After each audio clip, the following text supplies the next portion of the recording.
Hello guys, welcome back to my YouTube channel. ഇന്ന് ഞാൻ എൻ്റെ പുതിയൊരു പരീക്ഷണവുമായിട്ടാണ് വന്നിരിക്കുന്നത്. ഇത് കണ്ടിട്ട് ആർക്കെങ്കിലും മനസ്സിലായോ എന്താ സംഭവമെന്ന്? ഇതാണ് തേട് മീനിൻ്റെ മുട്ട. തൽക്കാലം ഞാനിത് റോസ്റ്റ് പോലെ ചെയ്തെടുക്കാനാണ് പ്ലാൻ ഇട്ടിരിക്കുന്നത്. ലാസ്റ്റ് നമുക്ക് എന്തായി വരുമെന്ന് നോക്കാം. ആദ്യമേ ഞാൻ ഇത് നല്ലപോലെ കഴുകി വൃത്തിയാക്കി കുറച്ച് വെള്ളത്തിൽ ഉപ്പും മഞ്ഞൾപ്പൊടിയും ചേർത്ത് വേവിക്കാൻ വെക്കണം. ഒരിക്കലും ഇത് ഡയറക്റ്റ് എണ്ണയിലിട്ട് ഫ്രൈ ചെയ്യരുത്, നല്ലതുപോലെ പൊട്ടും. എനിക്കിത് പൊട്ടിത്തെറിച്ച അനുഭവമുണ്ട്. ആദ്യം ഇത് റോസ്റ്റ് ചെയ്തെടുക്കാൻ വേണ്ടിയിട്ട് നമ്മുടെ അടുക്കളയിലുള്ള വളരെ കുറച്ച് ഇൻഗ്രീഡിയൻസ് മാത്രം മതി. മുട്ടയുടെ ക്വാണ്ടിറ്റി അനുസരിച്ച് ചെറിയ ഉള്ളി, പിന്നെ ഒരു 4-5 വെളുത്തുള്ളി, കുറച്ച് കറിവേപ്പില. ഇത്രയും സാധനങ്ങൾ ഞാൻ ഇതിവിടെ അരിഞ്ഞ് എടുത്ത് വെച്ചിട്ടുണ്ട്. ആ സമയം കൊണ്ട് നമ്മുടെ മുട്ട വെള്ളത്തിൽ കിടന്ന് നല്ലതുപോലെ തിളച്ച് വെന്ത് വരുന്നുണ്ട്. ഈ മുട്ടയുടെ ആ ഒരു ജെല്ലി കൺസിസ്റ്റൻസി മാറി വരുമ്പോഴത്തേക്ക് നമുക്ക് മനസ്സിലാവും അത് വെന്തിട്ടുണ്ടെന്ന്. ഇനി ഇതിന് വേണ്ടിയിട്ടുള്ള പൊടികളാണ് മുളക് പൊടി, കുറച്ച് കുരുമുളക് പൊടി, കുറച്ച് പെരുംജീരകപ്പൊടി. ഇത് മൂന്നുമാണ് ഞാൻ എടുത്തിരിക്കുന്നത്. ഇതാ അതിൻ്റെ കളർ മാറിയ കണ്ടോ? ആ ഒരു കൺസിസ്റ്റൻസി മാറുമ്പോഴത്തേക്ക് നമുക്ക് മനസ്സിലാവും അത് വെന്തിട്ടുണ്ട്. വെള്ളമെല്ലാം വറ്റി ആ ഒരു ജെല്ലി ടൈപ്പ് ആ ഒരു ഇത് മാറിയപ്പോഴത്തേക്കും മുട്ട നല്ല പാകത്തിന് വെന്ത് വന്നിട്ടുണ്ട്.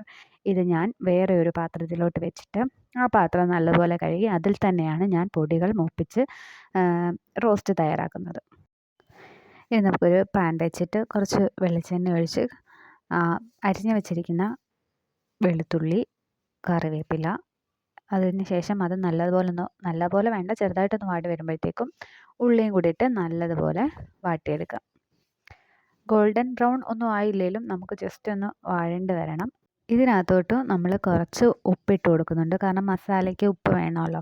മുട്ട വേവിക്കാൻ വെച്ചപ്പോഴും ഞാൻ കുറച്ച് മുട്ടയ്ക്കകത്ത് പിടിക്കാൻ വേണ്ടിയിട്ട് കുറച്ച് ഉപ്പിട്ടിട്ടുണ്ടായിരുന്നു. മസാലയ്ക്കകത്തും ആവശ്യത്തിന് ഉപ്പും ഇട്ട് നല്ലതുപോലെ ഇളക്കിയെടുക്കാം. അതൊന്ന് ശകലം വാടി വരുമ്പോഴത്തേക്കും നമുക്ക് പൊടികളായ മുളക് പൊടി, കുരുമുളക് പൊടി, പെരുംജീരകപ്പൊടി ഇത് മൂന്നും കൂടിയിട്ട് പച്ചമണം മാറുന്നത് വരെ നല്ലതുപോലെ ഒന്ന് റോസ്റ്റ് ചെയ്തെടുക്കാം പൊടികൾ. മുട്ടയുടെ ക്വാണ്ടിറ്റി അനുസരിച്ച് നമുക്ക് മസാല കൂട്ടുകയോ കുറയ്ക്കുകയോ ചെയ്യാം. അപ്പം ഞാൻ വളരെ കുറച്ച് മസാല എടുത്തിട്ടുള്ളൂ. അതിലേക്ക് നമ്മൾ വേവിച്ച് വെച്ചിരിക്കുന്ന മുട്ടയും കൂടി ഇട്ട് നല്ലതുപോലെ മിക്സ് ചെയ്ത് ഓരോന്നോരോന്നാക്കി മിക്സ് ചെയ്ത് എടുക്കാം. അപ്പോഴത്തേക്കും നമ്മുടെ മീൻ മുട്ട റോസ്റ്റ് റെഡി.